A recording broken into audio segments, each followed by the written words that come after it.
Good afternoon, guys. I made a point to do this way before 9 o'clock, so I can actually concentrate and not trip over simple words. I hope you all are having a good day, even though it is cloudy and kind of gross outside. I went out this morning and it was kind of chilly, which was nice. But I think it's trying to rain, and it's supposedly supposed to rain all next week. So that's exciting, isn't it? Yay, rain! We're stuck inside all next week. So make sure you're reading, because what else are you going to do? So we left off with the judge deciding not to continue the case, that there was not enough evidence to charge Officer Moore with anything. And that's kind of where we stopped. The question I had asked was, how do you feel about that? But I don't think any of you have actually watched it yet. So I have no comments to make because I haven't gotten any comments from you. But hopefully you guys have a chance to watch these videos and can give me feedback when you can. So we're going to go on, and the next chapter is called School and After. It's May. Dandelions are white now. Puffs of seeds float, reseeding the grass in vacant lots. School will be over in 6 weeks. Every morning, Carlos meets Kim. He says hola to Grandma and grips Kim's heavy backpack. Thanks, Kim answers, a little breathless. I follow behind them, but today I panic. Mike, Eddie, and Snap are at the top of the stairs, standing sentry-like in front of the school doors. Other kids don't ask them to move. They just swarm, flow around them. I'm scared. Mike, Eddie, and Snap never bullied Kim, but maybe that's changed now. I howl. No reaction. I can't protect Kim. Grandma, worried, shouts, Kim, sensing danger. It's okay, Carlos shouts back, and Grandma sways side to side, her arms crossed over her stomach. Carlos holds Kim's hand. Rail thin, he isn't much taller than Kim. He's not a match for one bully, let alone three. Warily, Kim watches Carlos. I do too, worrying Carlos is going to pull another toy gun. Even a toy brings cops, endangers Kim. I keep excuse me. I said I wasn't going to trip over simple words, and here I am. I keep circling Kim, Snap, Eddie, Mike, Carlos, wishing I could be visible again, alive. Keep my little sister safe. Feet planted strong, Carlos says, Kim is my family. Fiercely, he repeats, Kim is my family.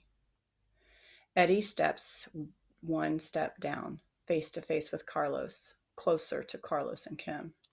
I scream. No one hears. Eddie offers his hand. Now, this is in Spanish, and I do not speak Spanish very well. Bueno. I don't know what this is because it's in Spanish. I'm going to have to ask Mr. Limby. Hold on one second. Okay, so Mr. Limby, help me. Eddie steps one step down, face to face with Carlos, closer to Carlos and Kim. I scream. No one hears. Eddie offers his hand. Good, with respect, he says loud enough for everyone to hear. Some kids stop, peer. Others keep walking, their heads down. With respect. Carlos smiles. Eddie turns to Kim. I'm sorry about your brother. I worry Kim's going to call him a bully, but she's smart. Eddie can still make life hurt for her and Carlos. She simply says, thanks. Relieved, everyone smiles. Carlos and Kim wave at Grandma. Eddie, Mike, and Snap walk closer behind them. Kids stare. All four, Carlos, Eddie, Mike, and Snap, walk my sister to class. Not quite a new alliance, just a truce. I sit on the school steps and cry, not unhappily, but happy. How come life seems better now that I'm dead? Not even the bullies are bullies anymore. While I ache for Mom and Pop, Grandma and Kim are moving on. Carlos helps.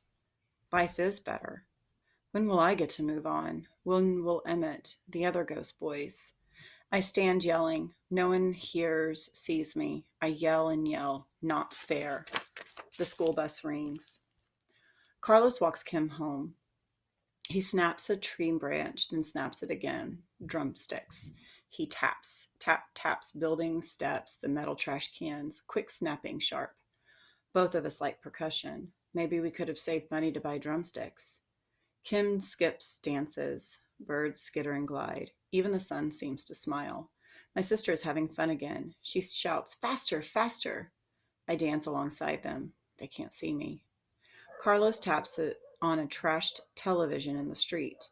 The plastic cover makes a deep, hollow sound. The glass tube sounds high, sharp. My sister wiggles out of her backpack straps. She twirls, and an old man sitting on his front stoop claps. Two women snapping pole beans on their porch grin, shout, dance, girl! Other kids spin too. Carlos keeps the rhythm. Enjoying sun, music, being alive. I'm happy for my sister. Kim stops. Her pigtails are undone. One sock has squished, flopping down to her ankle. She's a mess, a smiling mess.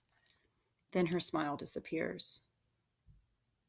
Carlos stops making rhythms. Folks lose interest. Two girls go back to playing jacks. Okay? You okay? Her face is somber, strained, like when we hear shots outside our apartment window or when the upstairs neighbors fight. You're going to have to tell Grandma. Carlos shrinks. He seems even more out of place. Again, just a Texas kid in Illinois. He hands his tree sticks to a boy with a backwards baseball cap. You're going to have to tell her. Yes, I feel bad for Carlos. That's where we're going to stop for today. I have two questions for you. Question number one is, why do you think the bullies are treating Carlos and Kim differently? And question number two is, what is Kim talking about when she tells Carlos that he's going to have to tell Grandma? Tell Grandma what? Okay, so I look forward to hearing your comments in the emails, and have a great day, everybody.